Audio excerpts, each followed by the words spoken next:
Persoalan lingkungan menjadi perhatian warga. Anggota DPRD Banjarmasin Edi Junaidi menggelar reses masa sidang kedua di Jalan Skip Lama nomor 25C RT 38 RW 03, Kelurahan Teluk Dalam, Kecamatan Banjarmasin Tengah, jelang tengah hari Ahad 12 Juli 2026. Warga menyampaikan keluhan mengenai bau kada nyaman nang tercium matan kawasan sungai di depan Hotel Piramid. Salah seorang warga, Rahmat, menyampaikan dugaan aroma menyengat berasal matan limbah nang masuk ke aliran sungai. Kondisi ini dinilai mengganggu kenyamanan warga nang berdiam di sekitar lokasi tercemarnya lingkungan tersebut.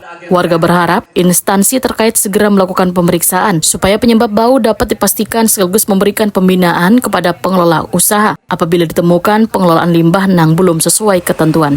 Ini Hotel Piramid ini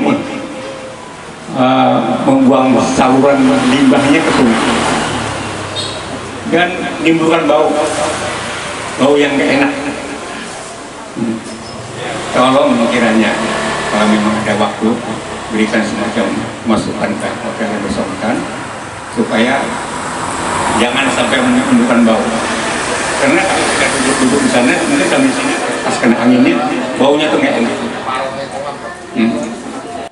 Menanggapi aspirasi tersebut, anggota DPRD Banjarmasin Edi Junaidi Wayatakoni meminta Dinas Lingkungan Hidup Banjarmasin segera turun ke lapangan untuk melakukan verifikasi atas laporan masyarakat. Lantaran setiap dugaan pencemaran lingkungan harus ditindaklanjuti secara profesional melalui pemeriksaan teknis sehingga penanganan dilakukan berdasarkan hasil investigasi, kada sekedar dugaan. Edi Junaidi meminta Dinas Lingkungan Hidup berkolaborasi dengan Perumda Pengelolaan Banyu Limbah Domestik Banjarmasin untuk mengevaluasi sistem pengelolaan limbah di kawasan tersebut. Persoalan ini sekaligus menjadi tantangan gasan manajemen baru Perumda Pal Domestik Banjarmasin untuk memperkuat pengawasan dan meningkatkan pelayanan pengelolaan banyu limbah domestik di tengah meningkatnya perhatian masyarakat terhadap kualitas lingkungan.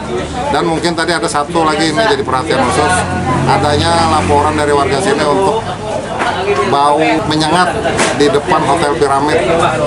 Nah itu mungkin perlu minta dinas terkait, Dinas Lingkungan Hidup lah dalam hari ini, tolong mungkin dikoordinasikan dengan manajemen hotel apa permasalahan itu supaya warga di sekitar ini merasa hidup sehat dan nyaman. Reses juga dihadiri sejumlah perwakilan satuan kerja perangkat daerah pemerintah kota Banjarmasin nang secara langsung menerima berbagai aspirasi warga.